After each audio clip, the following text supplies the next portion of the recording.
श्री महाभारतम अंशावतरण पर्व में 63वां अध्याय। नृपश्रेष्ठ वसु के द्वारा की हुई उस शुभ पूजा को देखकर प्रभावशाली भगवान महेंद्र प्रसन्न हो गए और इस प्रकार बोले, चेद देश के अधिपति उपरिचर वसु, जिस प्रकार मेरी पूजा करते हैं उसी तरह जो मनुष्य तथा राजा मेरी पूजा करेंगे और मेरे इस उत्सव को रचाएंगे, उनको और उनके समूचे राष्ट्र को लक्ष्मी एवं विजय की प्राप्ति होगी। इतना ही नहीं, उनका सारा जनपद ही उत्तरोत्तर उन्नतिशील और प्रसन्न होगा। राजन, इस प्रकार महात्मा महेंद्र ने, जिन्हें मघवा भी कहते हैं, प्रेम पूर्वक महाराज वसु का भलीभांति सत्कार किया। जो मनुष्य भूमि तथा रत्न आदि का दान करते हुए सदा देवराज इंद्र का उत्सव रचाएंगे, वे इंद्रोत्सव द्वारा इंद्र का वरदान पाकर उसी उत्तम गति को पा जाएंगे जिसे भूमिदान आदि के पुण्यों से युक्त मानव प्राप्त करते हैं। इंद्र के द्वारा इस रूप से सम्मानित चेदिराज वसु ने चेदि देश में ही रहकर इस पृथ्वी का धर्म पूर्वक पालन किया। इंद्र की प्रसन्नता के लिए चेदिराज वसु प्रतिवर्ष इंद्रोत्सव मनाया करते थे। उनके अनंत बलशाली महापराक्रमी 5 पुत्र थे। सम्राट वसु ने विभिन्न राज्यों पर अपने पुत्रों को अभिषिक्त कर दिया। उनमें महारथी बृहद्रथ मगध देश का विख्यात राजा हुआ। दूसरे पुत्र का नाम प्रत्यग्रह था। तीसरा कुशांब था, जिसे मणिवाहन भी कहते हैं। चौथा मावेल्य था। 5वां राजकुमार यदु था, जो युद्ध में किसी से पराजित नहीं होता था। राजा जनमेजय, महातेजस्वी राजर्षि वसु के इन पुत्रों ने अपने अपने नाम से देश और नगर बसाए। 5 वसुपुत्र भिन्न भिन्न देशों के राजा थे और उन्होंने पृथक पृथक अपनी संतान वंश परंपरा चलाई। चेदिराज वसु इंद्र के दिए हुए स्फटिक मणिमय विमान में रहते हुए आकाश में ही निवास करते थे। उस समय उन महात्मा नरेश की सेवा में गंधर्व और अप्सराएं उपस्थित होती थीं। सदा ऊपर ही ऊपर चलने के कारण उनका नाम राजा उपरिचर के रूप में विख्यात हो गया। उनकी राजधानी के समीप शुक्तिमती नदी बहती थी। एक समय कोलाहल नामक सचेतन पर्वत ने कामवश उस दिव्य रूप धारिणी नदी को रोक लिया। उसके रोकने से नदी की धारा रुक गई। यह देख उपरिचर वसु ने कोलाहल पर्वत पर अपने पैर से प्रहार किया। प्रहार करते ही पर्वत में दरार पड़ गई, जिससे निकलकर वह नदी पहले के समान बहने लगी। पर्वत ने उस नदी के गर्भ से एक पुत्र और एक कन्या, जुड़वी संतान उत्पन्न की थी। उसके अवरोध से मुक्त करने के कारण प्रसन्न हुई नदी ने राजा उपरिचर को अपनी दोनों संतानें समर्पित कर दी। उनमें जो पुरुष था, उसे शत्रुओं का दमन करने वाले धनदाता राजर्षि प्रवर वसु ने अपना सेनापति बना लिया और जो कन्या थी, उसे राजा ने अपनी पत्नी बना लिया। उसका नाम था गिरिका। बुद्धिमानों में श्रेष्ठ जनमेजय, एक दिन ऋतुकाल को प्राप्त हो स्नान के पश्चात शुद्ध हुई वसुपत्नी गिरिका ने पुत्र उत्पन्न होने योग्य समय में राजा से समागम की इच्छा प्रकट की। उसी दिन पितरों ने राजाओं में श्रेष्ठ वसु पर प्रसन्न हो उन्हें आज्ञा दी, तुम हिंसक पशुओं का वध करो।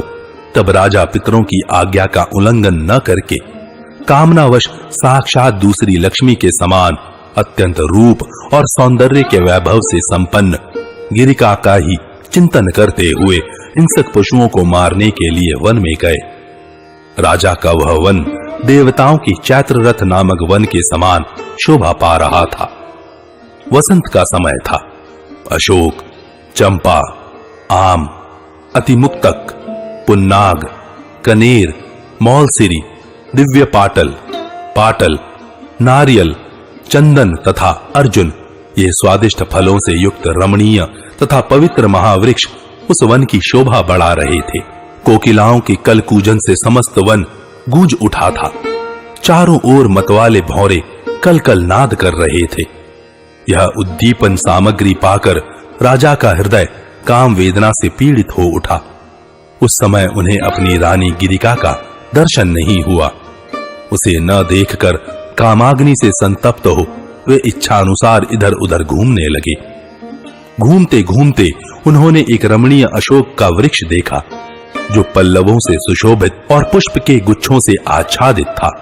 उसकी शाखाओं के अग्रभाग फूलों से ढके हुए थे। राजा उसी वृक्ष के नीचे उसकी छाया में सुखपूर्वक बैठ गए। वह वृक्ष मकरंद और सुगंध से भरा था। फूलों की गंध से वह बरबस मन को मोह लेता था। उस समय कामोद दीपक वायु से प्रेरित हो राजा के मन में रति के लिए स्त्री विषयक प्रीति उत्पन्न हुई। इस प्रकार वन में विचरने वाले राजा उपरिचर का वीर्य स्खलित हो गया।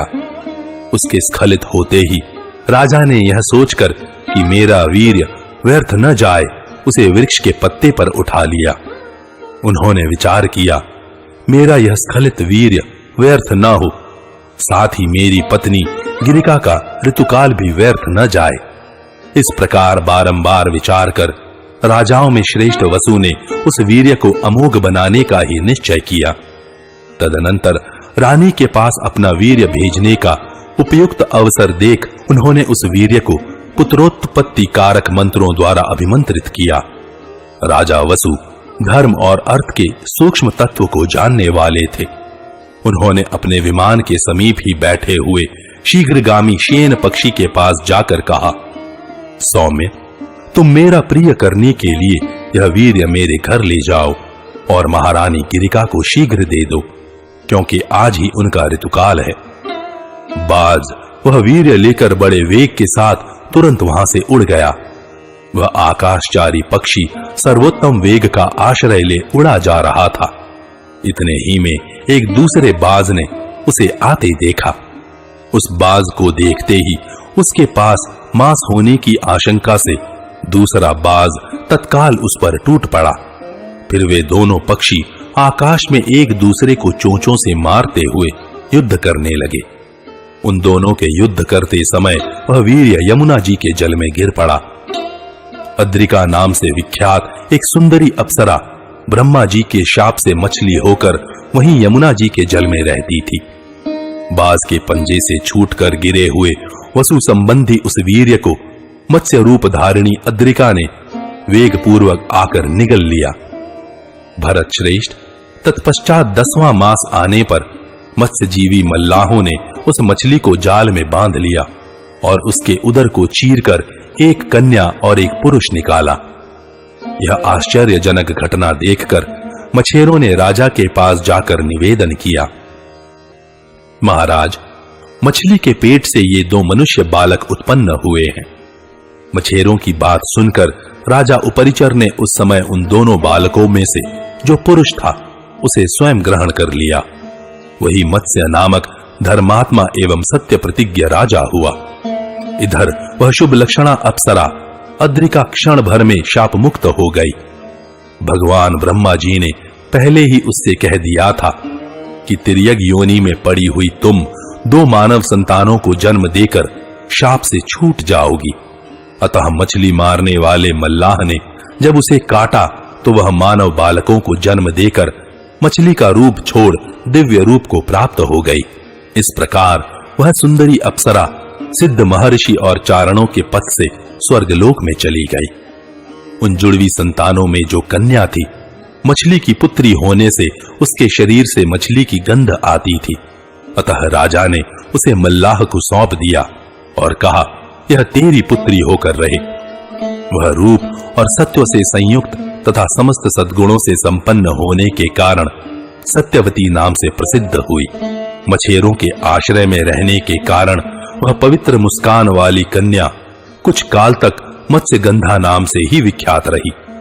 वह पिता की सेवा के लिए यमुना जी के जल में नाव चलाया करती थी। एक दिन तीर्थ यात्रा के उद्देश्य से सब ओर विचरने वाले महर्षि पराशर ने उसे देखा।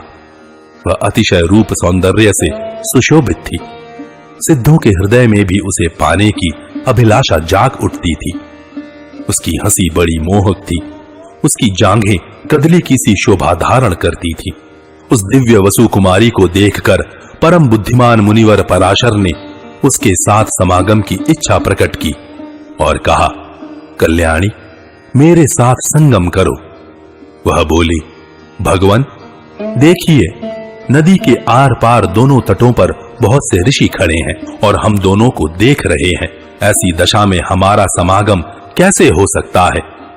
उसके ऐसा कहने पर शक्तिशाली भगवान पराशर ने कुहरे की सृष्टि की, जिससे वहां का सारा प्रदेश अंधकार से आच्छादित सा हो गया। महर्षि द्वारा कुहरे की सृष्टि देखकर वह तपस्विनी कन्या आश्चर्यचकित एवं लज्जित हो गई। सत्यवती ने कहा, भगवान, आपको मालूम होना चाहिए कि मैं सदा अपने पिता के अधीन रहने वाली कुमारी कन्या हूं। निष्पाप महर्षि, आपके संयोग से मेरा कन्या भाव दूषित हो जाएगा। द्विजश्रेष्ठ, कन्या भाव दूषित हो जाने पर मैं कैसे अपने घर जा सकती हूं?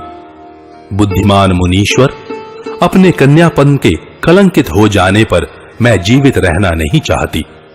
भगवान, इस बात पर भलीभांति विचार करके जो उचित जान पड़े वह कीजिए। सत्यवती के ऐसा कहने पर मुनिश्रेष्ठ पराशर प्रसन्न होकर बोले, भीरु, मेरा प्रिय कार्य करके भी तुम कन्या ही रहोगी।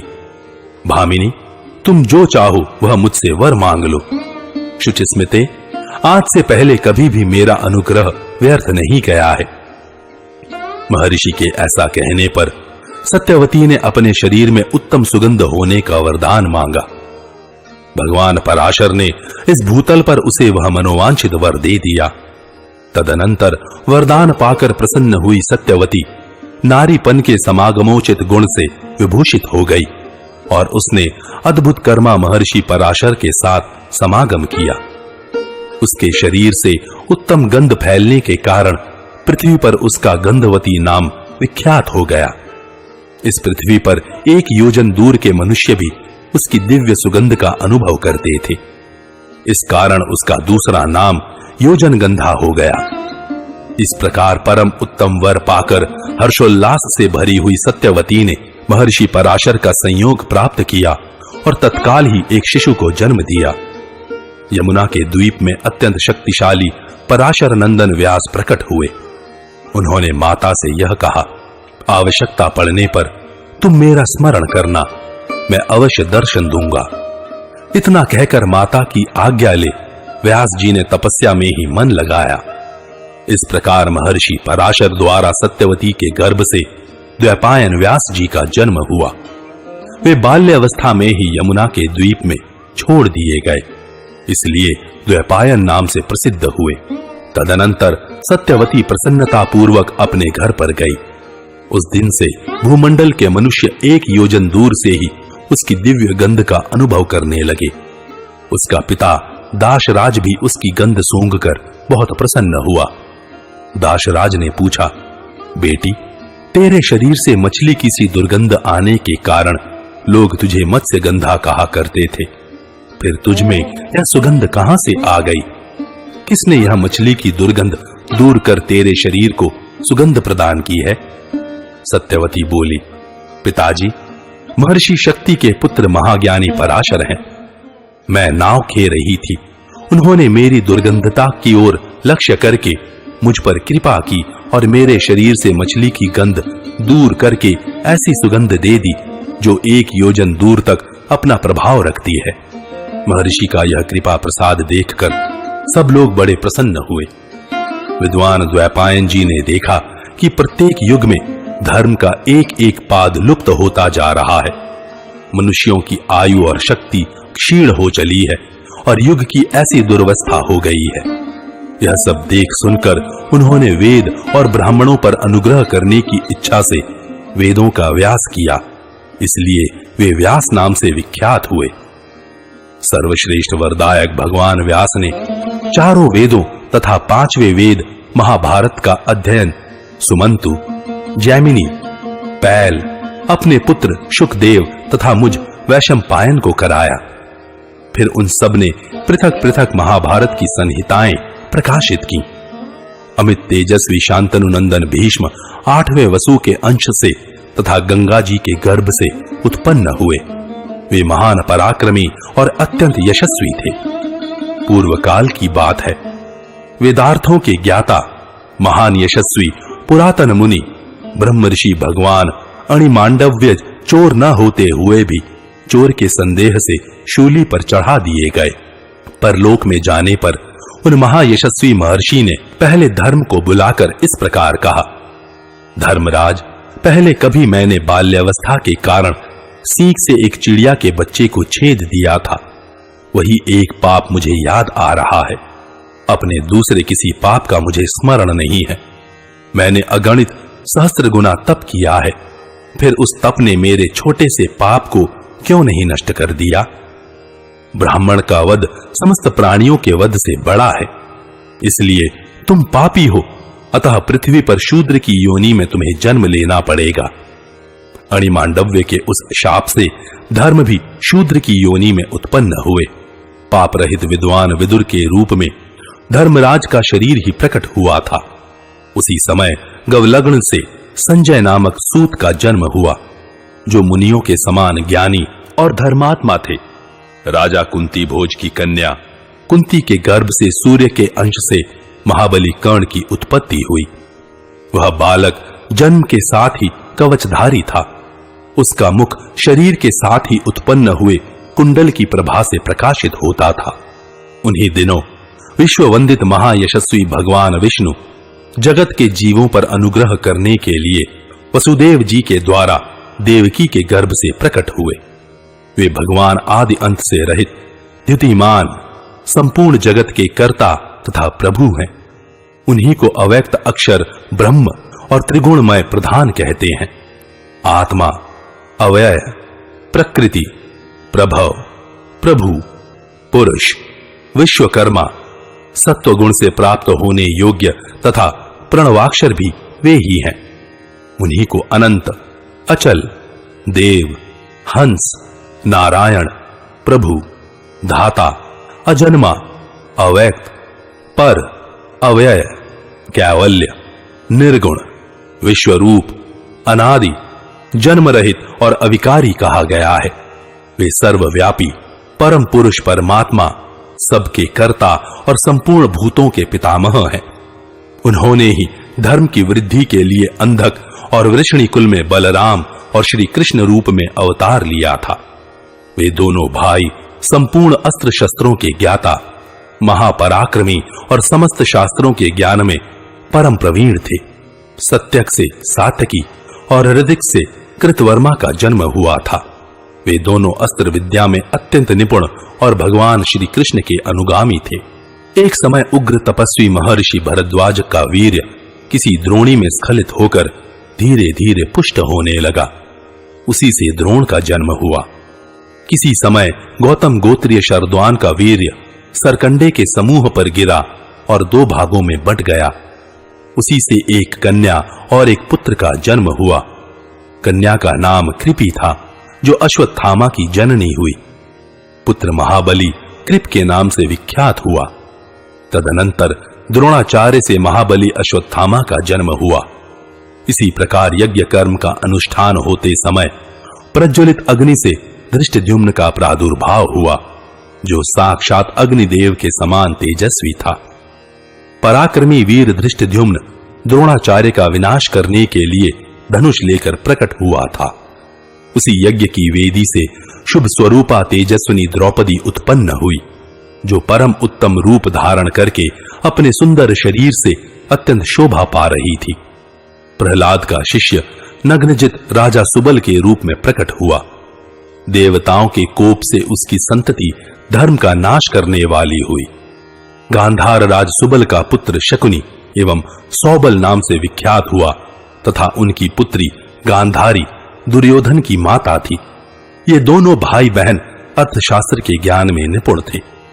राजा विचित्रवीर्य की क्षेत्र भूता अंबिका और अंबालिका के गर्भ से कृष्ण द्वैपायन व्यास द्वारा राजा धृतराष्ट्र और महाबली पांडु का जन्म हुआ।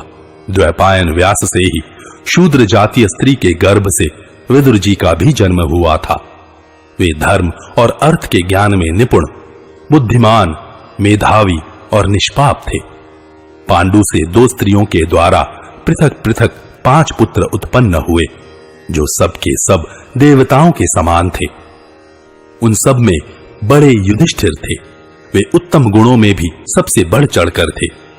युधिष्ठिर धर्म से, भीमसेन वायु देवता से, संपूर्ण शस्त्रधारियों में श्रेष्ठ श्रीमान अर्जुन इंद्रदेव से तथा सुंदर रूप वाले नकुल और सहदेव अश्विनी कुमारों से उत्पन्न हुए थे। वे जुड़वे पैदा हुए थे। नकुल और सहदेव सदा गुरुजनों की सेवा में तत्पर रहते थे। परम बुद्धिमान राजा धृतराष्ट्र के दुर्योधन आदि 100 पुत्र हुए। इनके अतिरिक्त युयुत्सु भी उन्हीं का पुत्र था। वह वैश्य जातीय माता से उत्पन्न होने के कारण कर्ण कहलाता था। भरतवंशी जन्मेजय धृतराष्ट्र के पुत्रों में दुर्योधन, दुशासन, दुस्सह, दुर्मर्षण, विकर्ण, चित्रसेन, विवंशति, जय, सत्यव्रत, पुरुमित्र तथा वैश्यापुत्र युयुत्सु ये 11 महारथी थे। अर्जुन द्वारा सुभद्रा के गर्भ से अभिमन्यु का जन्म हुआ।